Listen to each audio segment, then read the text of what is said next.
24 Hours for Jesus vous apporte la méditation du jour.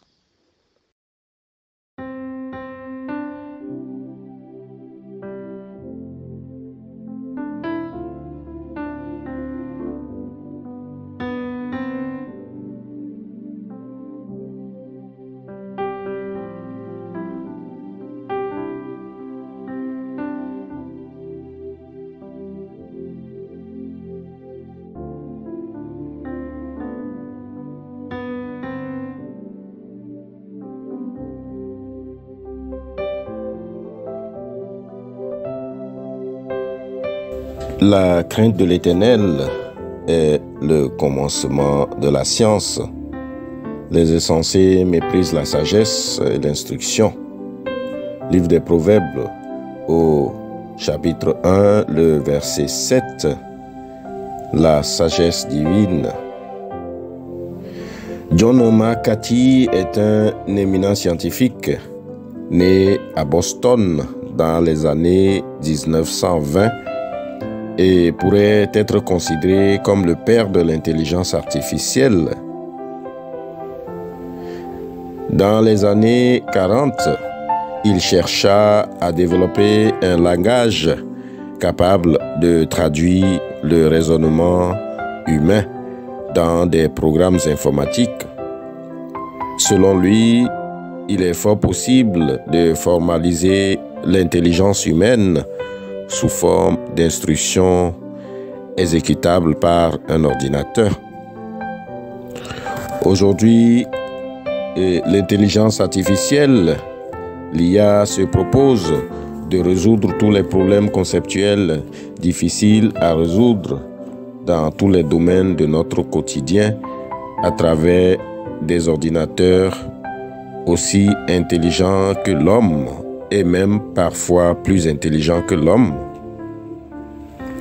Le texte de méditation de ce matin nous ramène dans l'actualité de notre quotidien et surtout nous questionne sur notre conception de la sagesse en tant que chrétien du XXIe siècle. En effet, depuis la chute de l'homme dans le jardin d'Éden, l'homme est confronté à faire le choix entre le bien et le mal. Mais Dieu nous tend une main de secours, celle de nous éviter à choisir le mal en suivant ses instructions et surtout en ayant la crainte de ses préceptes avec soumission. Bien-aimés dans la foi, la crainte de l'Éternel est fondamentalement une véritable connaissance de Dieu. La sagesse du roi Salomon traduit un parfait exemple de l'intelligence divine et montre bien que la sagesse de Dieu dépasse de loin la compréhension humaine.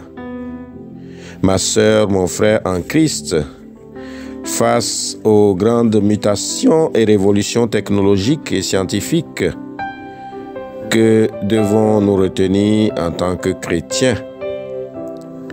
Nous devons retenir que toute sagesse ou intelligence a une source divine, l'Esprit de Dieu, et pas seulement l'intellect humain.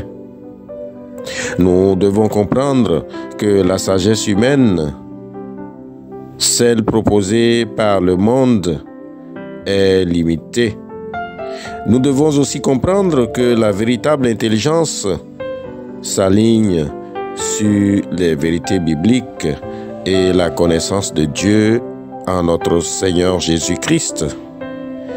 La Bible déclare dans 1 Corinthiens au chapitre 1, le verset 25, « Car la folie de Dieu est plus sage que la sagesse humaine, et la faiblesse de Dieu est plus forte que la force des hommes. »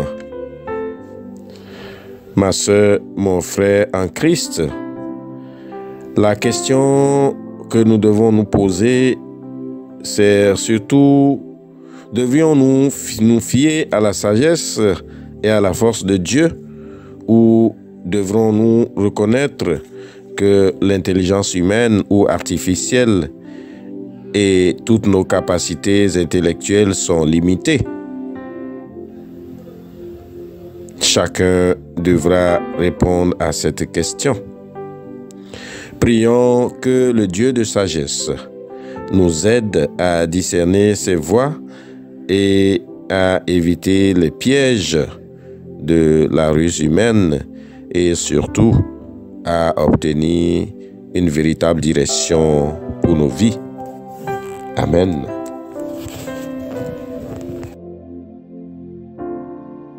Aujourd'hui, Dieu t'appelle à sa suite. Si tu veux donner ta vie à Jésus ce matin, c'est une opportunité que Dieu t'offre. Fais cette prière avec moi.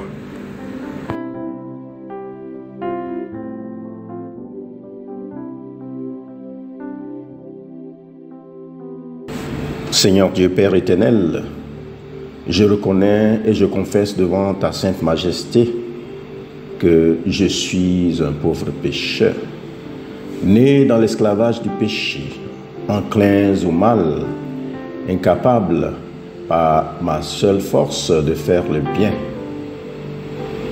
Je transgresse tous les jours et de plusieurs manières tes saints commandements, attirant sur moi en conséquence la mort.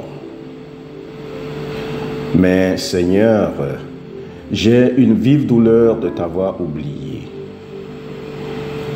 Je condamne mes vices avec une vraie repentance. Je cours à ta grâce et te supplie de venir en aide à ma misère. Veille donc à avoir pitié de moi, Dieu très bon, Père miséricordieux, et me pardonner mes péchés pour l'amour de Jésus-Christ, ton Fils, notre Sauveur. En effaçant mes manquements, accorde-moi aussi et augmente continuellement les grâces de ton Esprit Saint, afin que, reconnaissant de plus en plus de mes fautes, je sois vivement touché, renonçant de tout mon cœur et portant des fruits de justice et de sainteté qui te soient agréables. Par Jésus-Christ, notre Seigneur. Amen. Que la grâce de notre Seigneur Jésus-Christ, l'amour de Dieu le Père, la communication bienfaisante de l'Esprit Saint reste avec nous tous, maintenant, et nous garde dans la sanctification. Amen.